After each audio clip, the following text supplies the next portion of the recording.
And I am rolling, Webby. You good? Wow, I just got a mouthful of Skittles. On blast. Thank you. You're far too kind for tuning in once again to another edition, an all-star edition, let's say, to the Ball on Blast podcast. As always, my name is Sheldon and Andrew, and I'm here with my guy, Andrew Webster. Webby, what's good, my dude? Man, let me tell you, the two best teams to watch in sports right now are the 76ers and the Toronto Maple Leafs. Okay. I don't even know what a follow-up to that would be, Webby. I'm just gonna agree with you in this instance and move on. That's what I want. That's exactly it. Well, Webby, you know what? I know that I don't do this enough, but I don't big up the resume that is one Andrew Webster, which is years and years and years of being one of the top highlight guys in the country. So basketball is just in your blood, my dude. I need to know from you, okay? Have you seen a season like this with so many different storylines? We're at the All-Star break, so it's kind of like a time to reflect on just what's gone on in the first half. But have you seen anything like this with just the storylines night after night in the NBA? I mean, other than last year and the year before that and the year before that. The NBA is just like the gift that keeps on giving, right? And I think about it, man. I've worked in this industry for a long ass time, like 10 plus years of following and covering the NBA and the Toronto Raptors. But still, like, we feel like the wave of LeBron James and his chase of the Warriors. And this season was supposed to be so boring because, well, the Warriors are just going to win. So the regular season and nothing matters. I find like this has been the complete opposite, and I've enjoyed this season so much more than even if I look back to last year. I've enjoyed everything about this season. But it's still the same. Like last year had the same kind of vibe. It was like the regular season was insane because we all knew that once we got to the playoffs, the same two teams would be playing for the finals. But that's what's great about the NBA is that you may think that the finals is a foregone conclusion, and even if it is, the freaking regular season, every night there's something amazing going on, something like insane or good or bad. Like, did you see last night with IT and Rondo and the ejection? So good. It was awesome. Right? And it's like a random Wednesday night game between the Pelicans and the bummy Lakers, right? And you got a great storyline where it stems from obviously Rondo calling out IT earlier on in this season when it was announced that he was going to get a video tribute, and Rondo sticking up for Paul Pierce was like, oh, so we're celebrating conference championships now? Which was an amazing troll. But now seeing how everything is played out and now those two meeting up, you know Isaiah makes little like mental notes for everybody who slighted him along the way. So you know that was going to get a little chippy, and Rondo's not going to back down either, right? Ever. No, he's never going to back down. So good. But speaking of IT's former team, the Cleveland Cavaliers, we talk about night after night, there's stuff going on in the NBA. It seems night after night, there's stuff going on with LeBron James and the Cleveland Cavaliers. I mean, the Cavs with two very impressive victories since the trade deadline, a blowout win in Boston on Paul Pierce night, and also a solid revenge victory in OKC, which leads us, Webby, as always, to our turn up, turn down segment, which for those new to the program, we make a statement, turn up equals good, turn down equals bad. With the Cavs run, Webby, here's the first statement. The Cavs are back. Are you turning up or turning down? Well, what do you mean by back?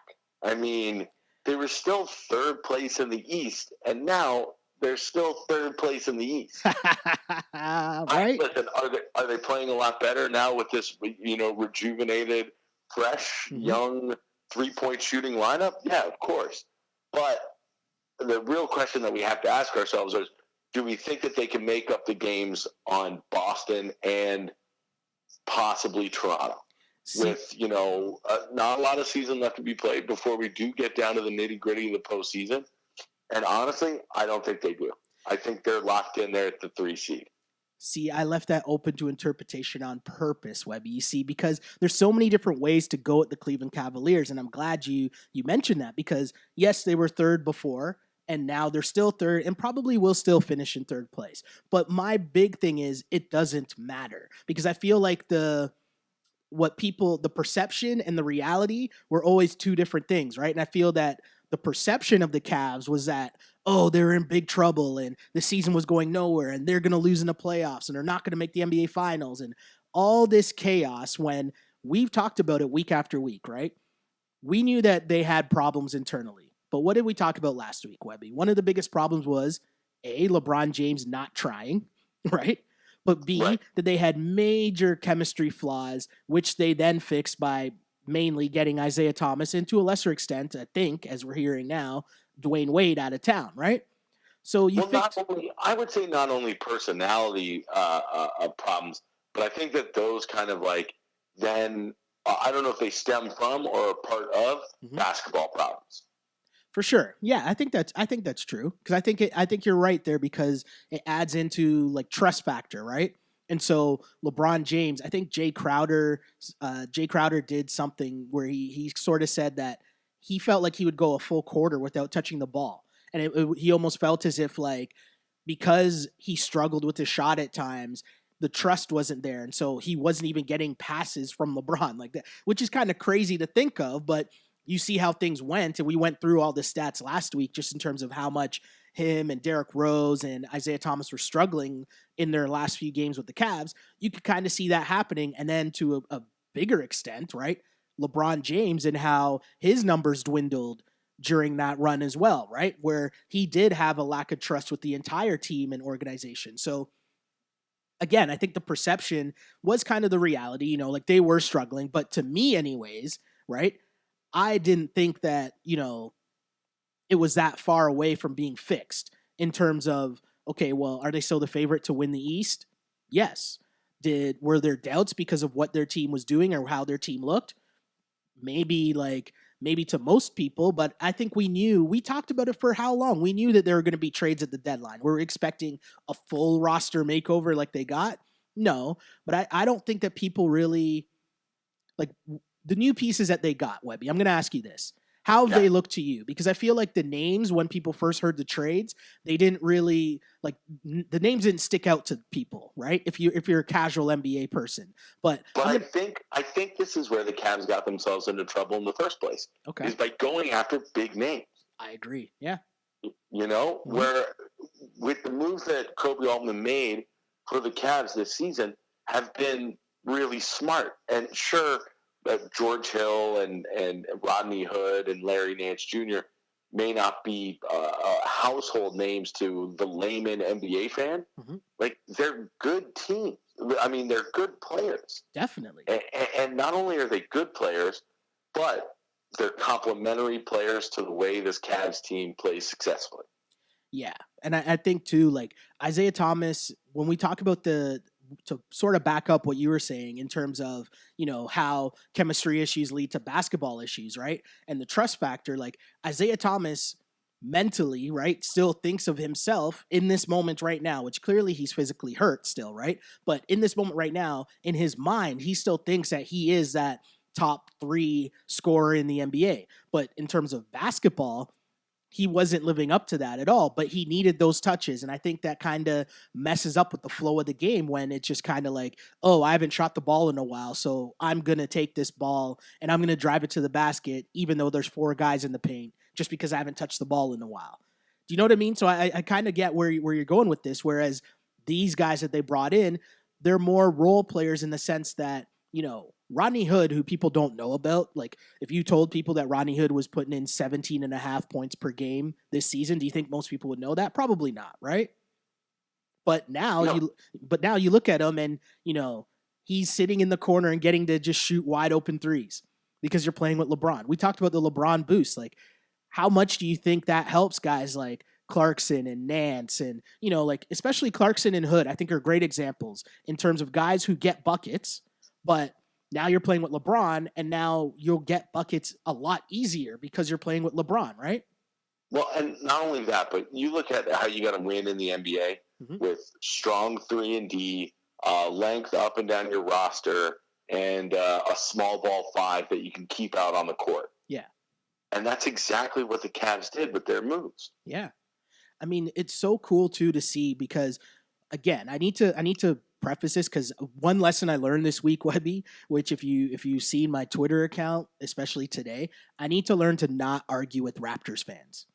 Right? Because like it's just like a losing argument because we'll get to that in our wrap it up segment, but it's just a losing argument because anytime you say something that's not, that doesn't jive with the Raptors are the best, or, like anytime you say something good about another team, automatically you're hating on the Raptors, right? Right. And so I simply tweeted out a couple, I guess it was after the deadline. Maybe it was a Celtics game. Or maybe it was after their second game, right? With the Cavs' new team. And I simply tweeted out, maybe Raptors fans need to watch more Cavs games before they make hot takes about the Eastern Conference Finals. Right? Right. Oh my goodness. The floodgates just opened up on my Twitter account because they're like, oh, it's only been 2 games. And my point was, maybe we should pay attention because the biggest factor, again, was LeBron not trying. Yes, we're talking about the 2 games, but the Cavs now are heading into this. They're heading into the break here, right? They've won 4 straight games in a row, which means 2 games before these trades happened. But the biggest factor, LeBron James going for 39.5 and 13 assists. Like, come on, right? The biggest factor is LeBron not trying. And LeBron, when he is trying, which we know he will become playoff time, that is the biggest factor, and that's why I'm riding with LeBron. And that hasn't stopped. That doesn't mean I don't want the Raptors to win. Of course I want them to make the NBA Finals. That's better for business. I work in sports television in Canada, right? Like, come on. What I think is that these top 3 seeds in the NBA, one is pulling away from the other 2. I would say that Boston and the Cavs are pretty uneven terms right now in the regular season. And it looks like the Celtics are trending downwards and the Cavs are trending upwards. But this, again, like you say, it's just regular season. And as we saw last year when the Cavs didn't get that number 1 seed, it wasn't really a problem for them. No, doesn't matter at all. It doesn't matter at all. Listen, I'm not taking anything away from the Raptors. They're having a historically good season for the franchise. They should be proud of the culture change or the culture reset that they've gone through. And it's definitely a strategy that could pay off for them in the Eastern Conference playoffs. But you're absolutely right. You can't count on them to do anything that they haven't been down before. Yeah. And we know that Cleveland and LeBron has been down this road before. Yeah, especially LeBron. And the pieces are around him. And, when have you seen LeBron laughing and smiling like he has been the past 2 games, right? Like, it's been a while, right? I just think, too, have you seen the Kobe Altman, that article by Woj? He just basically gave like a play-by-play of how... the minute by minute. Yeah, of how the deadline went. I thought that was very interesting, right? Just because obviously a lot of the drama leading up to the deadline was about who is in charge of the Cavs front office, right? And we know that if that face of the Cavs front office if the perception of the face of the Cavs front office is Dan Gilbert, LeBron's gone for sure, right? Like, we know that for sure. But if the perception is that it's Kobe Altman and he's this guy that's making all these moves and the wonder kid behind the scenes and pulling off, a trade deadline day that we've rarely seen in the NBA, you might have more of a chance of LeBron staying, And I think that was what the reason behind this whole Woj piece. It kind of showed just, Altman knew what was going on. And for all those people that are against and down what I'm saying about how the biggest factor is LeBron not trying, in that same Woj piece, he talks about how Kobe Altman went to LeBron and he made sure to say that, hey, we need you to be engaged. Like, no matter what trades we make, it doesn't matter if you're not engaged and, going all out and being the best player in the world. To me, that's acknowledging exactly the conversation we're having right now, no?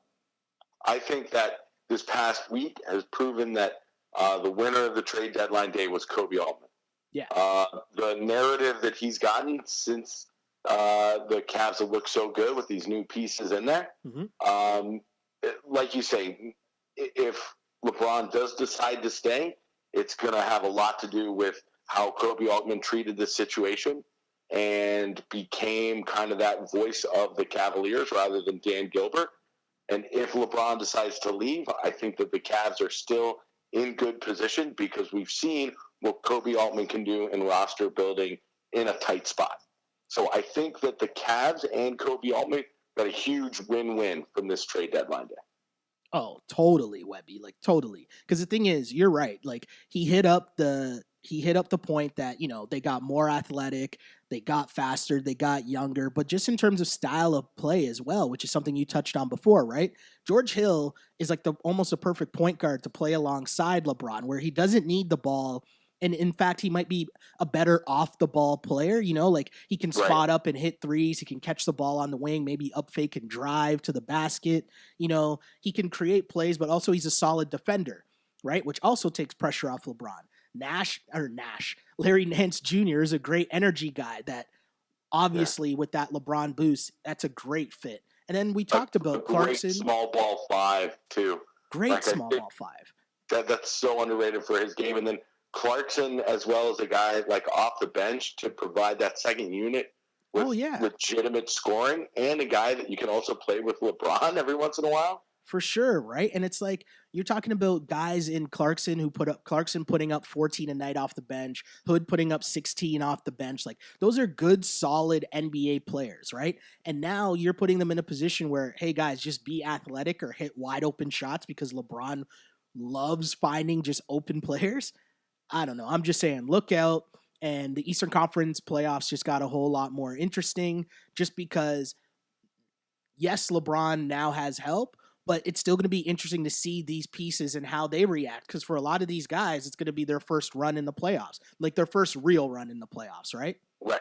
Yeah. So that'll be totally cool. No, hold on. Not George Hill. No, not George Hill. Not George Hill. No. George Hill had a good burn with the Spurs, obviously, and George Hill has played with the Pacers. Yeah, for sure. But like, they're gonna need Hood, Clarkson, Nance. It's gonna be very interesting, and we'll talk a little bit more about the Cavs bench a little later in our Raptors discussion. But yeah, to me, the Cavs are back. I mean that like more so in terms of the perception, because I think the perception was that the Cavs were gone or dead and all hope was lost. So yes, I'm definitely turning up on the Cavs are back. Yeah. And they haven't played at home with the new roster, right? No, it's just been in Boston and in OKC. In OKC. Yeah. I mean, those are two big wins too. Wow. That's what I'm saying. Those are real wins, right? So that's the thing too. It's not like they eased in by blowing out the Hawks or the Bulls or something either, right? So, hey, we'll see what's going on there. But so far, the Cavs continuing their quest of just being keeping up with the Cavs, the most entertaining show on TV, right? If you don't count Sixers games. Fair enough. But that moves on to our next turn up, turn down topic, which, the other night, Steve Kerr versus the Suns, he allowed Draymond Green and a couple other players to draw up plays, which, kind of sent Twitter into an uproar, let's say. So our next question here, or our next topic on turn up, turn down, Webby, Steve Kerr letting his players coach is disrespectful. Are you turning up or turning down? On that, it's disrespectful. I'm turning down on that. I got a couple of takes on this. I like it. If you don't want it to be disrespectful, then you know what you do if you're the Suns? You come out and you beat the schemes that the players on the Warriors drew up. Exactly. Okay? That's how you get it to be respectful, okay? Blaming another team for being disrespectful by trying something new because you got your butts pounded by 40 points? No. I'm not having that. My other thing is, we got into it last week about whether you're worried about the Warriors, and you brought up that you didn't think Steve Kerr is a good coach. Yep. I think this is a master move by Steve Kerr to do this. Okay, I'm listening. Absolutely. I mean, listen, you brought up the point. The Warriors have been in kind of a swoon lately. Mm-hmm. They've been getting teched up. They've been getting out to really cold starts. You've been throwing Kerr under the bus, asking if he's a good enough coach. I have. You've been a little underwhelmed with the Warriors' performance over the past couple of games, correct? Correct. So what better coaching move than for Steve Kerr to really shake things up with a team that's in first place that's not detrimental? that's very risk averse. What's the worst that can happen if he has the players run a practice, run a shoot around, or drop a couple plays? In one regular season game, there's no risk. The reward is bringing all the players together. It's almost like a team building exercise while you're pounding a team by 40 that you should be pounding by 40 anyway.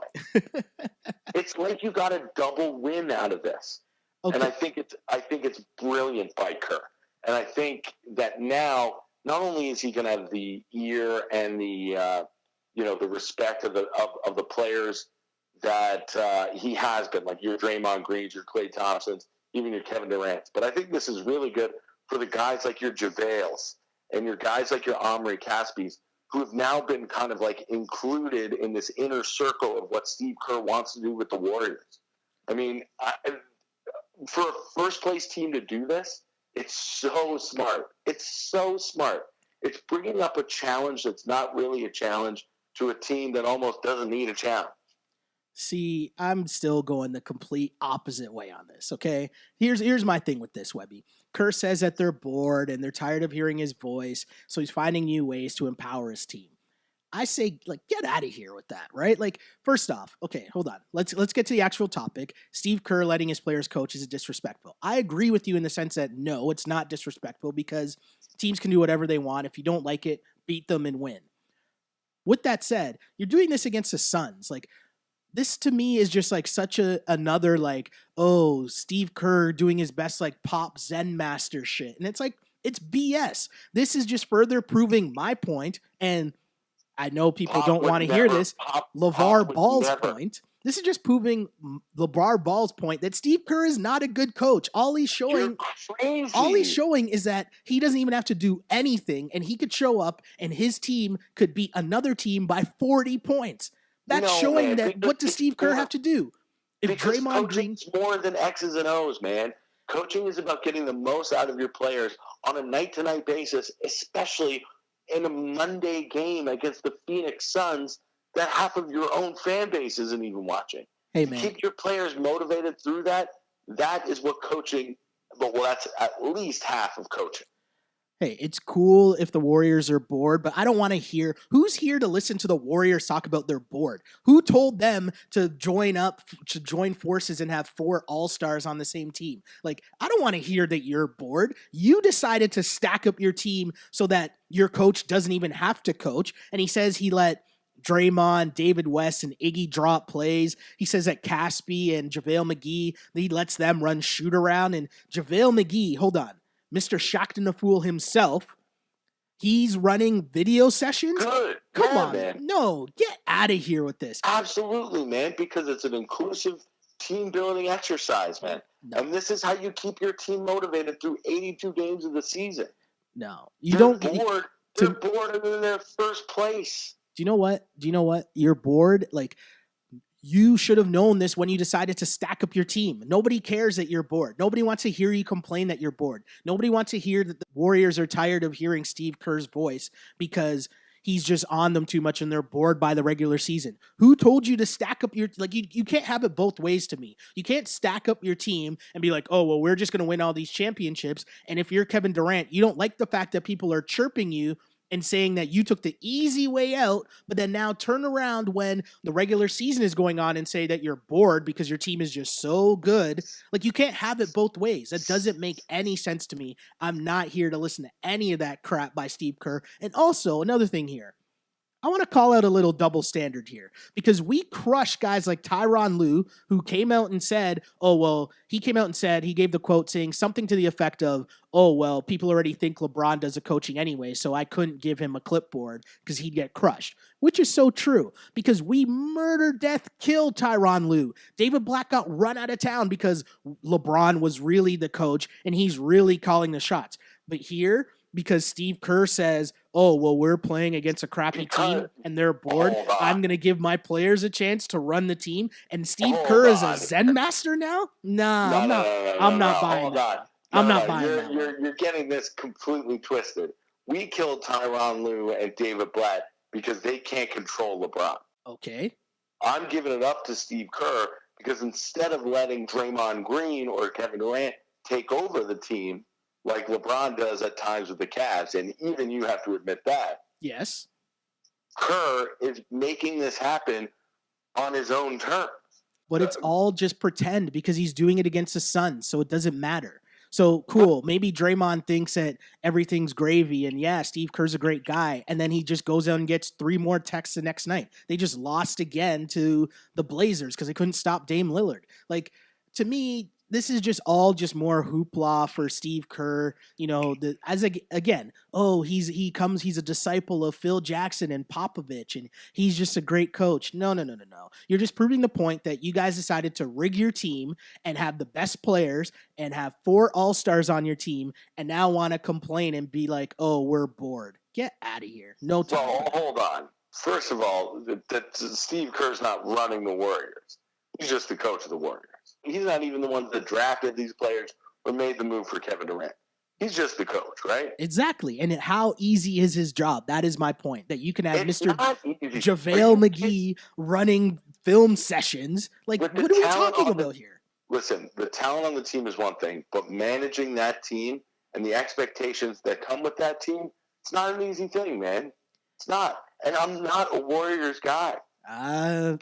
I'd love to hear people's opinion on this. I love this conversation, by the way. I love it. But I think the other thing, the one thing I got to correct you on is that Pop would never allow his players to coach. And I think we even saw that with the I think you had this in the rundown too, and I saw this the other day with Patty Mills. Yes. That was amazing, though. That was fun. And he had all the guys vote. Yeah, he had the assistants vote. He picked up his third foul, and they yanked him off the court. It was hilarious. That was so good. That was amazing. But I know what you're saying, right? I get what you're saying, Webby, because yes, there are 2 sides to this. And, you know, I'm sure it's tough for the Warriors when they know that their aspirations are finals or bust, and that's it. So getting up for a game against the Suns, cool. But listen, this is what you chose, right? Like, this is what Kevin Durant chose. Draymond chose after they lost in Game 7. He chose to recruit Kevin Durant to get on his team. So now you can't play both sides of the fence. And so I'm going to say, I'm not going to give Steve Kerr credit for saying, hey guys, you guys coached tonight against the terrible Phoenix Suns, who fall into my list of teams I refuse to watch play basketball because they're such trash. But, you know, someone on Reddit had the stat that the Warriors are now 54-4 without Steve Kerr. Yeah, but what are they with Steve Kerr? Come on, man. Like, I don't know. I don't know. It'll take a lot to win me over on this Steve Kerr is this like great coach thing. I don't know what it will take, but I'll tell you that it's a lot, and it's going to be a lot more than letting JaVale McGee and Omri Caspi run shoot-arounds. That's all I'm saying. Steve Kerr's not disrespectful, but he's overrated. That's what I'm saying. I think it was a master stroke by one of the best coaches in the NBA. Okay. Fair enough. Not the best, but one of the best. One of the best. Okay. Fair enough, Webby. I'll give you that. That was a great conversation, though, and I'd love to get other people's responses to that topic for sure on our Turn Up, Turn Down and what they thought of Steve Kerr as a coach in the NBA. But another coach that is tearing up the NBA brings us to our Wrap It Up segment, and that is the coach for Team LeBron in this week's upcoming NBA All-Star game, Mr. Dwayne Casey. So his Toronto Raptors, and I'm citing this from Mr. Josh Lewenberg. Shout out to him. He's one of the rare Raptors beat guys that I definitely rep and I think does a really good job covering the team. But he says, sorry, go on. I will say about the Raptors beat writers, there are a couple of really good ones. For sure. No, I totally agree with that. There are a couple good ones for sure. I definitely think a lot of the Raptors beat guys should get a lot more time because I think they would add more nuance to the mainstream. And by mainstream, I'm tiptoeing around how I say this for sure. But in terms of the mainstream television networks, I'll say, you know, I feel like the beat guys would add a different level of insight. Yes. Thank you, Webby, for helping me out there and making me step into shit there. Right? Just because it's a different thing. Because what happens is most of the networks just go to the guys who are basically team employees. So you're only going to really get one side of the story, if that makes sense. It's a shame. It's really a shame. But yes, Mr. Lewinberg says, for the first time in franchise history, the Raptors will go into the All-Star break as the 1 seed. They're riding a season-long 7-game win streak, winning 6 of them by 15-plus points, and are 41-16, their best pre-All-Star record in team history. Webby, the question, what do you make of the Raps' first half, my dude? Well, what else can you make of it other than it's been a historic first half of the franchise? So does it change your thoughts on what will happen in the second half and more importantly the playoffs? I mean, I can't see anything other than an injury to DeMar or Kyle that would derail what they're doing right now. And I mean, even if you lost a Siakam or a Pirtle or a Van Vliet, it seems to be next man up for this bench unit in the second, in the second unit here. You're totally right here. There's some great stats about the reserve lineup. Freddie Van Vliet, DeLon Wright, Miles, Siakam, and Pirtle. They're outscoring opponents by 33 points per 100% possessions, which is the best net rating of any 5-man unit that's played at least 100 minutes together in the NBA. Like that is. I saw some of the other units that they were compared to, and you're like, whoa. That is really, really good. And, the Raptors bench has done a really good job. And, what happens in this, like going back to almost how this team is discussed, what happens a lot is a lot of the focus is only on the Toronto Raptors, right? And so we see this, and like there's numbers to back it up that the Raptors bench is really, really good. But just for me pointing out that the Cavs bench, which now includes Clarkson, Hood, Korver, Nance, and Jeff Green, plus whoever doesn't start when Kevin Love comes back, which I keep thinking that people forget the fact that Kevin Love is also coming back. With a broken hand, though, True, for sure. But how do you think the Cavs bench stacks up against the Raptors bench? I think that the Cavs bench is now one of their strong points. Mm-hmm. But the problem is that unlike the Raptors bench, they haven't had a half a season to really find their groove. Yeah. And find really what works. Because, I mean, your second unit is more than just another set of 5 guys. Mm-hmm. And that's really what we've seen from the Raptors. It's kind of like how you can mix in those 6, 7 other guys to work in with some of your starting 5 as you kind of stagger when your bench comes in and gives rest to your starters. So finding that kind of groove with how, that kind of timing plays out through a game and who you can really play well with and the best units that you can get going. Mm-hmm. I think that takes a little bit of time to, like I say, get that needle into that groove. The Raptors have had, like I say, a full half a season to figure that out. So true. And even if you think about it, longer than that, right? Because a lot of those guys played together in 905, right? So you're totally right there. The continuity factor that the Raptors have is definitely positive that they would have over the Cavs bench that's newly formed. The one thing I want to bring up, though, and kind of double down on something you just said, come playoff time, and even more towards the second half of the season when we get down to the nitty-gritty here, your bench is a 5-man unit. Like, how much is that going to really matter going forward, right? I think what you just said about, figuring out, okay, well, what pieces fit where alongside your starters in certain lineups, that's going to be really key going forward, right? And I think that'll be an interesting thing to see because one thing I keep noticing, right? Like every time I see Siakam step on the floor, I'm like, man, this guy should be taking a lot more Serge Ibaka's minutes. Like, I don't know. Maybe I'm reading too much into it. Maybe, it's just because we're seeing him in spurts and seeing him with that 5-man unit and the way that they all play in terms of a collective defensive unit and getting steals and starting the break off of their defense. Maybe that fits Siakam's skill set more than if he was with the starters, but I don't know. I can't help but think just what that guy does at both ends of the floor and the energy he brings. I'd love to see him get more minutes going forward. Well, what they've done such a great job of with the Raptors is that, you almost need Ibaka there at the beginning. And like, you don't want to rock that boat too much when it comes to how well this bench and this kind of a formula that Dwayne Casey has going on with this roster right now. Yeah. So, like, yeah, sure, Siakam you might think is outplaying Ibaka, but if you shake that boat up too much, it could all come crashing down because then now you've got to do something with, because you're not just going to replace Ibaka's minutes with Siakam's minutes and vice versa, right? Yeah, that's like true. It would throw everything askew.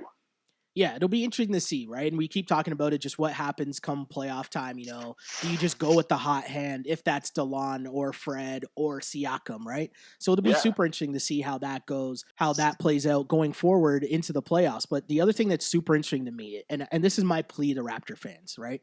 Stop caring about whether the U.S. media talks about the Raptors. Like, I don't get why. This is my least favorite thing that happens with the Raptors every year. I just don't get it. I just don't get why you care so much. And I'm going to double down on that and say something. And again, tiptoe and be very careful about how I say this. But shouldn't you care a lot more as a Raptor fan about how your media here in Canada discusses your team and discusses the NBA? Like, I would think that should be way more of your focus than what Shaq has to say or what the TNT panel are saying about the Toronto Raptors. Like, shouldn't you really care a lot more about what's going on here? Because, and the reason I ask that, Webby, and tell me if I'm wrong here, because I think that we're really talking about two different things. Because I saw a clip today, which, have you heard it? Have you heard the Shaq clip today? Yeah, I saw it today. Right? So Shaq basically said that he doesn't believe in the Raptors because of Kyle Lowry's resume in the playoffs, right? That's essentially, am I like misquoting him there? That's essentially what he's saying? I believe he compared it to a boxer who looks good in the gym but doesn't have it in the ring. Right? So Shaq says that, and then I see people on Twitter then going at Shaq and saying, oh, he doesn't watch games, and it's just like, hold on a second here. Which side is it?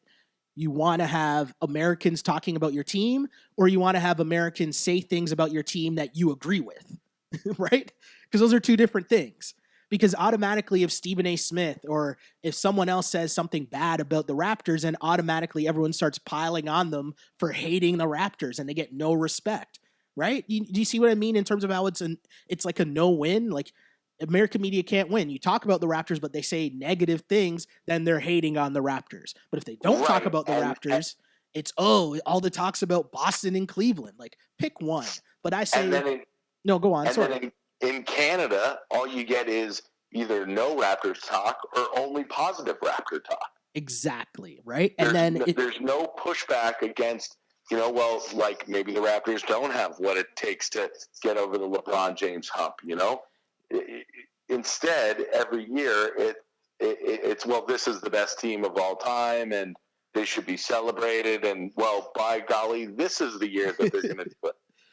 And you don't really have any kind of pushback when it comes to Raptors coverage in Canada. So when finally they do get mentioned down in the States, and it is coming from a negative place or somebody has criticism, it's, well, bro, they don't really know this team, and it's crazy. And you're absolutely right. Raptors fans, when it comes to this inferiority complex, they want to suck and blow. They want to have their cake and eat it too. They want to be talked about in the States, but only in a positive light. Totally. And I'm sure like most basketball fans, I have I want to say 2 or 3 different group text combos that are basketball heavy, right? And one of them is just painting me straight as a Raptors hater. And it's funny because I get that on Twitter too all the time. And my whole point to them is just always, listen, just because I don't subscribe to the Raptors group think of whatever happens or everything has to be positive because that's all we hear every day from watching Raptors broadcasts. Like, just because I don't subscribe to that doesn't mean I'm a Raptors hater. Doesn't mean I don't want the Raptors to succeed. Like, heck, the Raptors succeeding and winning an NBA championship, I'm a Raptor fan. I like the Raptors. You know what? I also work in the sports industry. Yeah. So the Raptors making the NBA Finals is good for business. Like, there's no reason why I would want the Raptors to not succeed. But just because, so Shaq says that Kyle Lowry is not a playoff performer, everyone crushes him, right? If I say last week, I got a lot of flack, Webby, and side note, I put up our Raptors convos in separate little 10-minute bites up on YouTube. And there's over 500 people listening to that on YouTube right now. It's actually doing really well, which is kind of crazy. It's so cool, right? It's fun, and because it's engaging as well, right? And that's what this podcast is about, because we want to engage and take in different people's points of view, because it makes you think in a different way as well, right? And that happens to me. And so I'm bringing this up because last week we were talking about, and I was catching some flack for this. I was just reminding people that last year in the playoffs when the Raptors lost, okay, I didn't make this up. Kyle and DeMar said the biggest difference was LeBron James. They had LeBron James and we didn't. Like, I didn't say that. They did. I didn't forget that. So that's never left me because, well, what's changed? The Cavs still have LeBron James. And if anything, like now his supporting cast might be more well-rounded. It might not be better, top-heavy better, but the supporting cast might be more well-rounded. And now the Raptors, it's not like they got any better in terms of player for player. Like, if you're telling me that OG and Fred VanVleet and DeLon Wright, they're going to make up the difference because last year you told me the difference was LeBron James. Hey, that's what you think. Cool. More power to you. All I'm saying is, and I'm agreeing with Shaq, I got to see it in the playoffs first before I fall for this because last year I was told that this is the best Raptors team ever and that we want to see the Cavs in the second round. We want to see them early because Kevin Love was hurt and he might not be healthy enough by the time we play them, right? Like we heard this story last year before. I'm just bringing up another point. That doesn't make me a Raptors hater. It's just an opinion. That's all I'm saying. There you go. No, you're absolutely right. And again, but what's funny, though, Shelly, is that this isn't a Raptors-specific problem. True. I find that most NBA franchises up there, the fan bases get their panties in a bunch as soon as you say something just a little bit critical of their team. It's so true. You know, even Sixers Twitter is like that. It's true. Celtics Twitter is like this. It's true. It's true. All I'm saying is, and I'm encouraging people to watch more Cavs games because you might not know that Rodney Hood is that good of a player. You might not know that Jordan Clarkson is that good of a player. I'm just putting those things out there for you to consume because, hey, I love what Van Fleet and DeLon Wright and Siakam and all these guys are doing. I think it's great. Remember, I'm the one that's saying we should be focusing more on the development of those guys because going forward, and especially next year when a guy named LeBron James might not even be in the Eastern Conference, the development of Fred and DeLon and Siakam and OG, that could be key next year for the moves that the Raptors make, you know, in terms of making it to the NBA Finals. So the future is bright in Toronto. Everything's good. Enjoy your squad. But revel in the fact that everyone's betting on LeBron again, right? Like revel in that. Like everyone says they like being the underdog, but they don't really like being the underdog, right? Unless you're the Eagles. Hey, fly, Eagles, fly. Yo, I just saw that video. I just saw that video of Jennifer Lawrence on a flight. Yo, my fiance was telling me about that too. Yo, I just saw that. I was like, hold on. Is she actually an Eagles fan, or was it just because of the movie that she did with Bradley Cooper? No, that's why she became an Eagles fan. Oh, okay. That movie's dope, by the way. I really enjoyed that movie. Yeah, big shout outs to Silver Linings Playbook. Yeah. Very good movie. But yeah, no, that was totally cool. And I mean, we didn't mean for this to happen because I saw that on my social media feed, but that leads us perfectly into our Feed Me segment, which of course is the best and worst things to come across our social media feeds from the NBA. And you know, every week there's more and more and more stuff going on. And you know, if there's a chance to mention Jennifer Lawrence going forward, I'll find a way to sneak that in as well. Yes, please. But leading off our Feed Me segment this week, Webby, we talked a bit about the Cavs just walking into Boston and blowing out the Celtics, which first off, I guess I should ask, are you worried about the Celtics? You said they're on they're probably on the decline here. Like, well, not the decline, but they're trending downwards for sure. But you know what? With the players that they have with Kyrie, Al Horford, as much as we make fun of him, they'll be okay. And like I say, that the coaching, very important. I don't expect them to fall out of the top three in the East. Like they've got some stuff to figure out, but with the unit that they have there, I think that they will.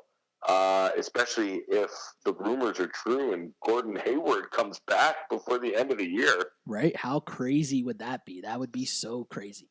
But speaking of things to figure out, after IT was unable to figure it out, he ended up being in LA or wherever the Lakers were and watching Kyrie and LeBron do battle on Sunday afternoon. And I guess what was supposed to be the IT tribute day, which is just another amazing subplot to this NBA season. But on said interwebs, Bleacher Report, one of those sites, put up a video of Kyrie Irving making LeBron dance a little on the perimeter and then hitting a jumper over LeBron, to which someone found out and noticed that Isaiah Thomas happened to like said video of Kyrie hitting the shot over LeBron.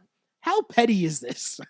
Webby. That's simply my question. Fantastic. Like on the petty level, the petty scale, I feel like we should add the petty scale to our Feed Me segment every week. Where does this rank on the petty scale, 1 to 10? 10 being the pettiest of petty.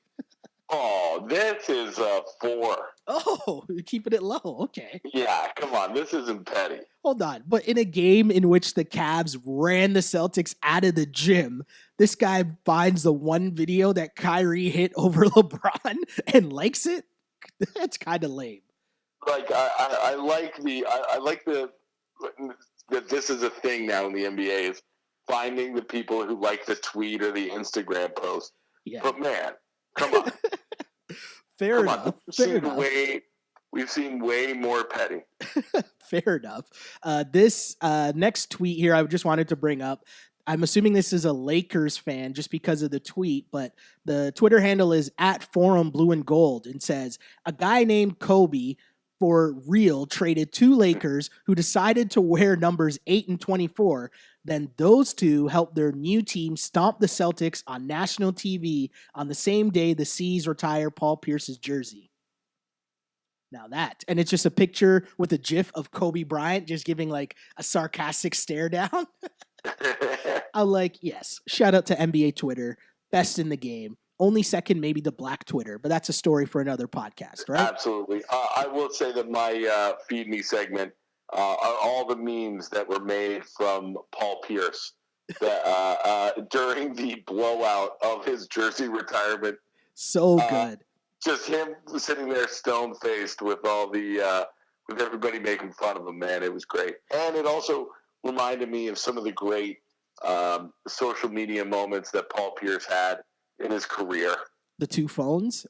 The 2 phones and the night of the banana boat, everybody tweeting out emojis, and Paul Pierce tweeting out a JPEG, like a full image of the rocket emoji. It was one of my favorite things. So good. There's so much. You're right. The memes from Sunday were so good. There's so much about Kevin Garnett wearing a hood. And yeah, that was my other one, was the Kevin Garnett hood that defies gravity. So good. So good. Also, too, sticking with the social media theme, Ray Allen wasn't in attendance, but he was on Instagram taking a picture because he was on the golf course with George Lopez. Yeah, man. That has to be one of the most random things ever, no? Yeah, and fucking Ray Allen was looking straight up like a dork. Yo, I love, though, that the beef is really real, though. Like, Rondo and KG still don't like that guy. One day we're going to get an article or a book and find out exactly what happened. Well, I love how Paul Pierce was the one. It's kind of sucks, right? Because Paul Pierce is the one that tries to play peacemaker between all those guys. But yeah, KG and Rondo still are not here for that at all. Yeah, I know. And Perkins, too. I remember that. Perk, yes. When they had that segment on the Area 21 a while ago. Yeah, and they had the reunion, and Perk was like, I'm not going to talk about it. You know what he did. I was like, oh, damn. I wouldn't want to mess with Perk. So good, so good. Moving on in our Feed Me segment, we talked about it earlier, that Pop video that came online where him and Patty Mills, where Patty Mills is in foul trouble and Pop is standing around with his 4 other assistants and Patty Mills, and they hold a vote. And he says, who here thinks, Pop's mic'd up, and he says, who here thinks that we should let Patty stay in the game? We're going to have a vote. And everyone puts up their hand, and Patty Mills kind of looks confused at first, but then sheepishly puts up his hand, and Pop's like, all right, you're staying in the game. And then like 20 seconds later, he picked up his 3rd foul. And they took him out. Of course they did. It's so good, though, right? It's amazing. Amazing. But Blake Griffin probably doesn't think this is amazing. A lot here. And, Feed Me segment. Wow. Yeah. Taking a little bit of a turn here on the Feed Me segment as we dip into the TMZ archives and a story here for Blake Griffin. Now, there's a lot here to unpack, and I don't really want to get into the whole Like, I don't want to get into the actual like crux of Blake Griffin having problems with one of his the mother of his children. I don't really want to get into the crux of that, let's say, but just to give you a backstory to let you know what we're dealing with here. Bryn Cameron, who, if you don't know, is the sister of former Browns and Dolphins tight end Jordan Cameron, right? She went to USC. She played basketball on the team. She dated and had a kid with Matt Leinart, who you might remember, who sports fans should know who Matt Leinart is. And now she also has 2 kids with Blake Griffin. They were on and off for 8 years. They're supposed to get married last year, but Blake Griffin wanted her to sign a prenup.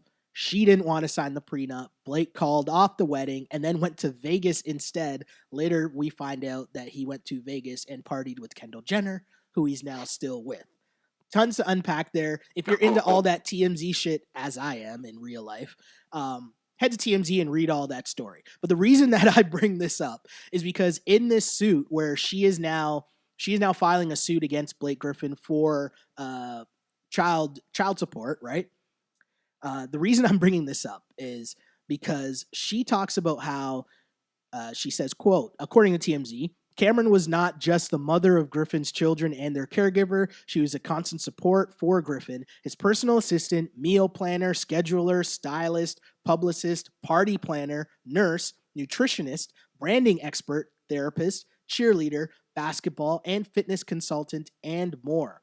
The suit also claimed that she counseled Griffin on how to deal with the bad blood between him and Clippers teammate Chris Paul, claiming she advised him on how to be a better leader in the team's locker room when he was being shown up by Paul. She says the two had, quote, mounting tension between them because he felt it was no longer his team, it was Paul's.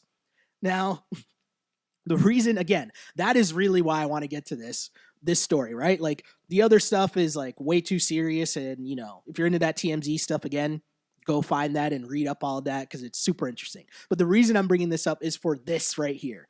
Blake Griffin being counseled by his wife, or sorry, the mother of his children, on how he should deal with the inner turmoil with Chris Paul and the Clippers locker room. I talk about keeping up with the Cavs. Maybe we should have been doing a keeping up with the Clippers, because just like this Lob City era, did we miss out here on like just what was going on behind the scenes and how crazy it actually was, Webby? Well, I think everybody had a feeling that there was like weird tension with that team. You could almost see it coming through your TV screens or at the arena, that there was something weird going on. But you know what? In this situation, man, I feel for Bryn Cameron. Yeah. I'm sure she did all of that and more. And, you know, NBA players are certainly not the most mature people on the planet. Professional athletes. Blake Griffin, for sure, is probably up there with, I mean, she must have had her hands full dealing with not just the 2 kids, but with Blake Griffin, who comes across as a little bit of a like brat and not a nice person, right? Now, obviously, this is from her lawsuit, but where the truth stands is probably somewhere within there. Whether where it falls on the spectrum, I don't know. But man, this does not look good for Blake or for that Clippers Lob City era. Right? Like the Clippers Lob City era kind of gives you more insight as to like maybe just the chaos that was going on and why Chris Paul was just like, I'm out. But it's interesting because she goes on to say in the suit that she strengthened Griffin's bond with his teammates and allowed the organization to see a different side of his personality rather than the hard partying man-child Griffin had been prior to their cohabitation. Now, again, as you said, right, this is definitely her side of it, and it's a suit that she put out on Valentine's Day, which is also kind of an extra added blow. So there's a lot here to unpack, but sticking with this stuff here, because it says that part of her whole thing that she thinks, you know, really played a part, or kind of what got Blake Griffin upset, was just the fact of the picture that was painted about Chris Paul. And that is that he was not only the leader of the team, but he was like this great family man as well, right? Like we always saw him with little Chris. Little Chris was all over the place, running around the locker room and stuff. And like that kind of added tension to Blake's dislike of Chris Paul, or just in terms of like the perception of Chris Paul in terms of being the leader and this like great guy, face of the franchise, which Blake Griffin thought that he actually should have been, right? And again, I bring this up just because I feel like it paints such a different light. And maybe that also leads to why Blake was an added layer of why he was so salty on the way out, right? Like now you're finally going to get to be the face because Chris Paul's gone. And then they trade you a couple months later.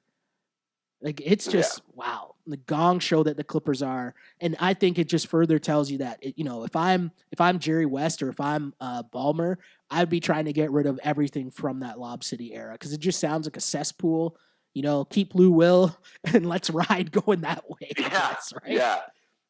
6 man like Lou Will. Still one of my favorite songs. Every once in a while, I'll still bump that. Shout out to Lou Will.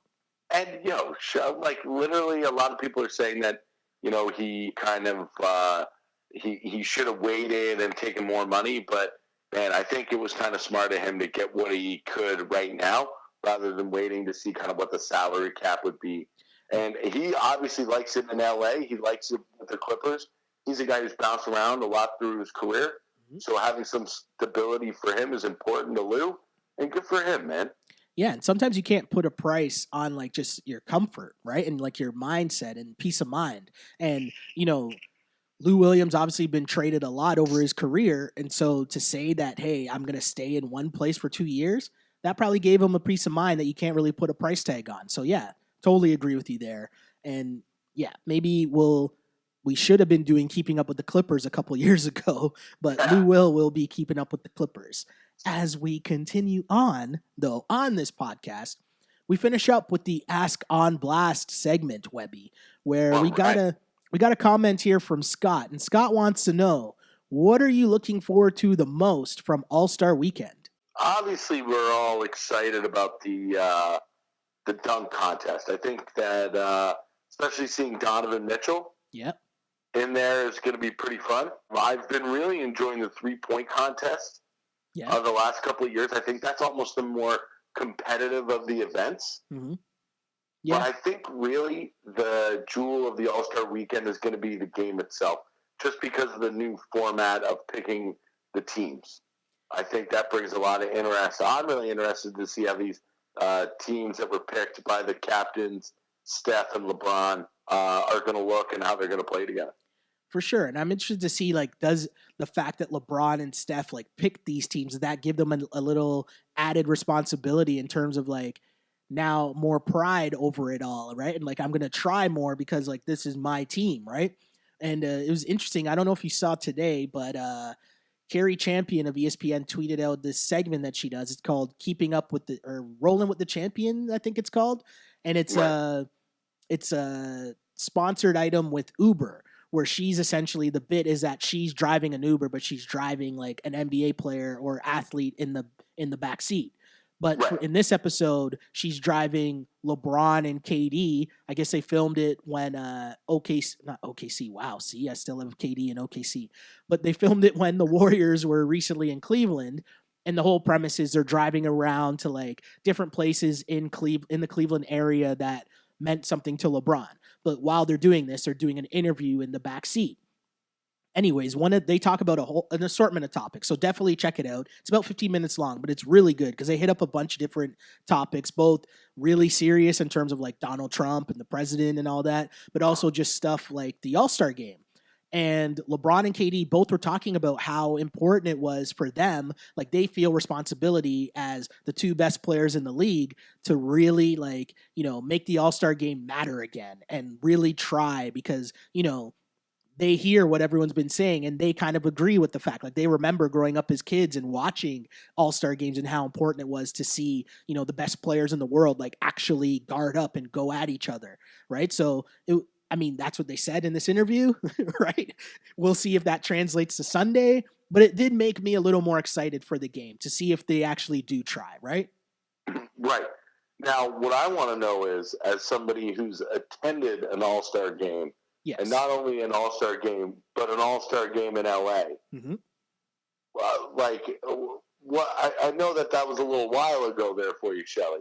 So, but, LA's got to be the best place to have an All-Star game, right? Especially for a league like the NBA. For sure. And I will say, I covered an All-Star game in LA and it was honestly so much fun, but it was honestly an amazing experience as well because in LA, it's so much more of a spectacle. And so they had like this red carpet. I think it was sponsored by T-Mobile or something. So they made it like a magenta carpet or something. And so like basically that you have all the celebrities because it's in Hollywood. Obviously, you'll have all superstars, right? It almost turns into like a prized fight, like a Mayweather fight, right? Where everyone wants to be ringside. Well, now it's NBA All-Star Game in LA where all the stars are and all the pretend stars are. So now that just ups the fight on who gets the best courtside seat, right? So that's pretty cool as well. But then also because it's LA, you'll get so many more surprises, right? There'll be late entries as we saw today into like the celebrity game where Bieber's going to play. And I think one of the Migos is going to play as well, right? I think Quavo maybe. I saw it today, but I can't remember who it was. But because it's in LA, hold on. Was he on there with Shaq? I think so. So, okay, so the whole thing that went when Shaq was going off about the Raptors, all I kept thinking was that the guy from Migos was going to start unbuttoning his cuffs and try to go after somebody.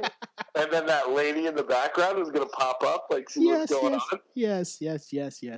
Sorry. Shout out to academics. But yeah, just the fact that it's in LA, it makes it so much of a spectacle. And I don't know if I told this story before, but one of my biggest regrets, right? So we knew that year that Rihanna was doing the halftime show, right? So Rihanna was doing the halftime show. And so the halftime starts, and I was going to go downstairs to go to the court to watch the Rihanna performance, right? And then I'm like, you know what? Whatever. It's no big deal. I'll just stay in my seat and sit here and watch it, right? And really, I just wanted to like take a walk, stretch out the legs, but also exactly. like get a better seat. Does at halftime. Yeah, get a better seat, get a better view, right? Because the pass allows you to get to different places. So get a better view of Rihanna's halftime show. So I thought better, or what I thought was better at the time, stay in my seat for the halftime show. So as halftime begins, you see, first off, the Celtics. I remember seeing Kevin Garnett and Ray Allen and Paul Pierce all come onto the floor. So they're not even in the locker room. They come out to watch the performance. Also going on the floor was all the celebrities that were sitting courtside, you're talking Jay-Z, Puffy, Spike Lee, like they're all now on the court because they're just talking to everyone. It's like the parking lot of a club, essentially. They're now all on the floor talking to each other. And there's one security guard that was actually trying to like usher them off the court, as if like these guys are going to move. Like it was the most ridiculous thing ever, right? Just to like watch that go down. I was like, this is fucking crazy. So Rihanna starts performing. Rihanna's great live, great performance, good time. I'm here for Riri. Then all of a sudden, if you remember that at that time was right when My Beautiful Dark Twisted Fantasy came out. And so all of a sudden you just heard dun, dun, dun, dun, dun, dun, dun, dun, dun, and I'm like, oh no. And then Kanye pops on stage and they start performing All of the Lights. And I'm like, no, I should be down there, like right in front of the stage watching this. Right. But like, I'm there in my seat and I'm like getting down like, I just got so hype instantly in that moment because it was just such a great surprise. Out of nowhere, you're getting a free Kanye performance. Like it was just so good. But again, I think those are the things that happen in LA because everyone's there and it's so easy to get those like last minute additions and, whatever, flip Kanye some courtside seats for, the dunk contest in the game. Cool. Flip him an extra couple grand on top of that. Hey, halftime show, right? So yeah, LA, it'll be a great time. I'm mad and jealous that I'm not going this year, but there's tons of time. Maybe next year. I don't know where it is next year. Is there anything better in the world than a surprise Kanye performance? I've seen 2 surprise Kanye performances. What was the other one? The other one would have been at OVO because Drake just has like random guests. But that one wasn't as much of a surprise because kind of knew that Kanye was in town because I feel like it was the week after. What was it that he did? The Pan Am Games. Remember the Pan Am Games were in Toronto? Right. Yeah. So then he did the performance for the closing ceremonies of the Pan Am Games. And then the next weekend was OVO. And he was one of the surprise guests at OVO. So I wasn't really that surprised, but that All-Star game, that was like a definite like, holy shit, Kanye's on stage. All of the Lights is like that album is just fire. But come on, it's a masterpiece. It's meant to be performed live too. Do you know what I mean? Like it's for stadium tours, right? Like it's just that grandiose type sound, right? Oh, so good, Webby. You're making me feel bad now for not being there this year. Oh, I'm sorry. But squad goals for next year, right? Let's go. 100%. Let's get Ball on Blast podcast and press passes. Let's go. Let's make it happen. We got to set goals, right? Put it up on the vision board and it'll happen, right? I like it. That's right. I like where your head's at.